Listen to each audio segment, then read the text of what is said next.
ngô na ở đâu trên đời mà ở ina tổ mẹ mẹ để si hoa ngô na hoàng tăng hàng cờ ngô lạc si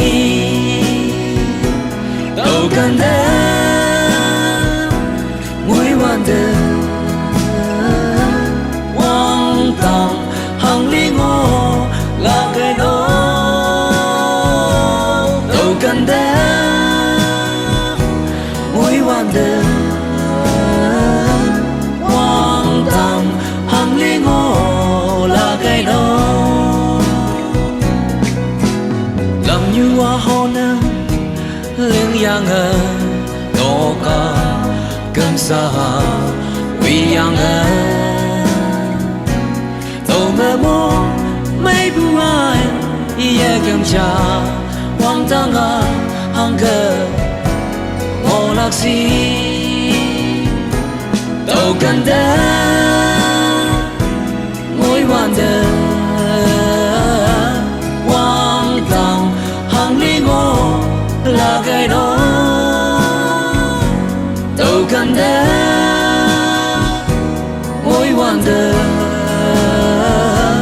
hoàng tăng hàng ly ngô là cái đó đâu cần mơ tô lối mơ ai ngô na hoàng tăng ô lên bù imane em chẳng mơ ta mana inang cha hoàng tăng hàng cờ ngô lạc si tổ cần đến ngồi hoàn đời hoàng tăng hàng ly ngô là cái đó tổ cần đến ngồi hoàn đời hoàng tăng hàng ly ngô là cái đó